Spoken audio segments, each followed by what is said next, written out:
single touch is all that mattered within the end of Rage of Bahamut Virgin Soul. Now, I know most of the internet always was criticizing, saying that this was so lesser in quality than the first season, and then I was always the one saying this surpassed the first season, and I still think that. The way this ended, in my opinion, is damn near close to perfect. I think they did exactly what they needed to do. This entire series was always built around the relationship of Charius and Nina, ever since the early episodes when he would mask himself and walk among the common people, as to have that sense of normalness that he never really had, and Nina was always that one person who he kind of felt at home with, and he didn't have to be King Charius, he didn't have to save humanity, he could just for a few hours be the guy that was able to have some sort of companionship that just felt natural. And I love how they ultimately saved Charius, because it's not like this comes without sacrifice. If Charius was to use that final blast to take out Bahamut, he would have died. His body was not in shape and he was willing to do that. But Nina comes in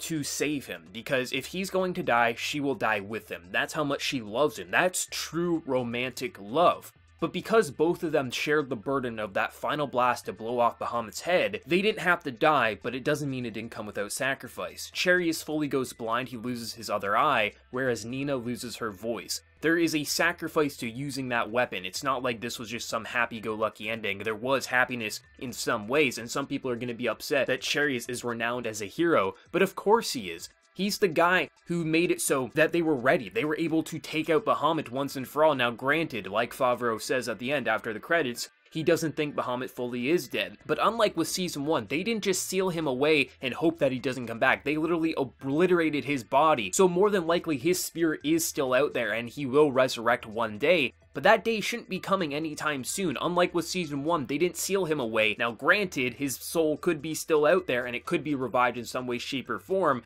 but it will take much longer for that version of Bahamut to come back than that seal that they did, which was just kind of a cheap tape over a hole kind of mechanism within Season 1. And I love how, even though they both lose something, and Charius still gets to be king, because at this point, he literally united the races. There's no longer this sense of demons are now slaves. He obviously lifted that. He wants them to be treated equal, and it's all also because of Kaiser's sacrifice. That sacrifice that he gave united them for a brief moment to show that the king doesn't need to be killed. We need to stop this beast once and for all, and they did, and ultimately you see what happened. The demons and humans are starting to work together. The gods obviously as well. And I love that dance scene at the end because Charius can't see, Nina can't talk, but that single touch, the dance that they once shared at the very first of their interactions there, that touch keeps them united, and that touch saved both of their lives. And I love that. It's romantic as hell, and even if you don't like Charius or Nina, this relationship was built into the series from the very first few episodes.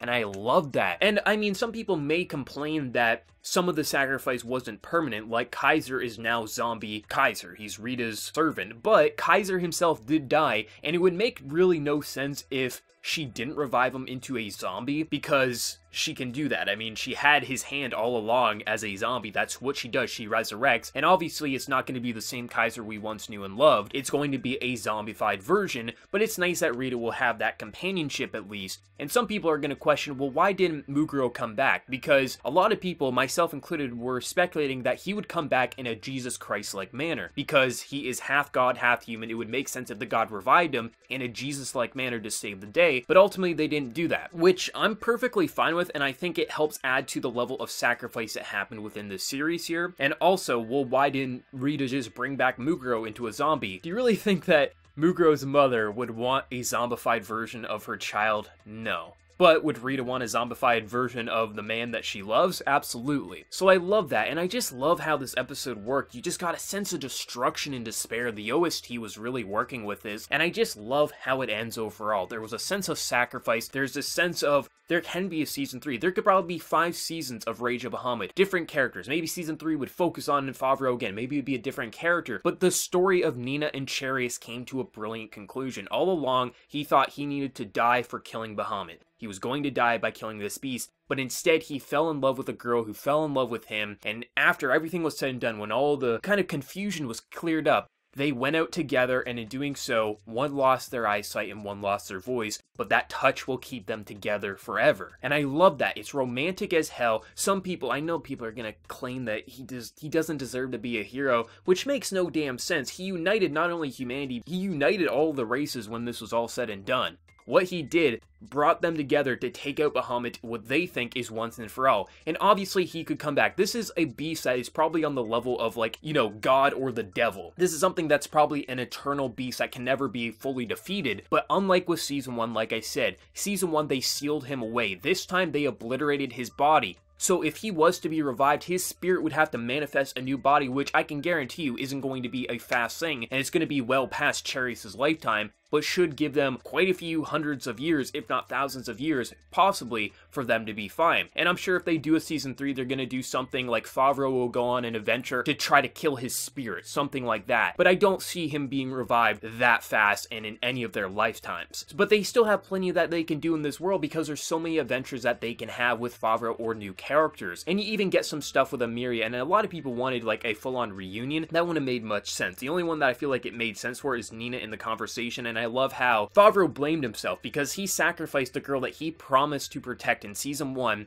so that humanity could survive for however long that this seal would work for. And Nina ultimately doesn't want to do the same thing, which Favreau agrees with. He didn't want to do what he did, and if he could do it over, he probably wouldn't have sealed Bahamut away and he would have saved Emiria. But I love how she doesn't blame him, and I love that there's that peace of mind. But also, it's not going to stay happy-go-lucky forever. There is going to be more adventures, and if we see it or not, it doesn't really matter. But I loved it. Everything just came full circle. It was bittersweet. There was sacrifice, but there was also some happiness with this as well. This is one of my favorite series of all time. Easily my favorite series that I've ever reviewed, but one of my favorite anime. I just look at this as a whole, and it took everything that was good about Season 1 and just improved on it. It gave it such a perfect ending that I would love more. I would love to see different characters, maybe return of Favreau, anything like that. This is a series that it can have so many adventures, and of course there's going to be some naysayers with Charius and Nina, as there always has been. From the people who follow my channel, we all know what this relationship truly was. I love this show. I seriously love this show so damn much, and the limited edition for the first volume of Rage of Bahamut Virgin Soul was like in the top 3 of the week there, so this is hopeful that Japan is eating this series up, unlike some of the North American fans who think it was, for whatever reason, lesser than Season 1, which makes no damn sense to me. But this should sell pretty well, similar to the first series, so maybe they will get a 3rd season. If not, it's fine. But this is a series that could have so many adventures, so many different characters, but the story of Charius and Nina has come to a brilliant conclusion, and I loved it. There was a sense of sacrifice, and the characters that did get brought back, it made sense, like Rita with Kaiser there. I mean, Kaiser's not the same Kaiser. He did fully die, but that death served a major importance, and I love the final touch with Nina and Charius when you think that they might die, but because they held that burden together, they only had to sacrifice a part of themselves so they could stay together with that final dance. I loved it. I thought just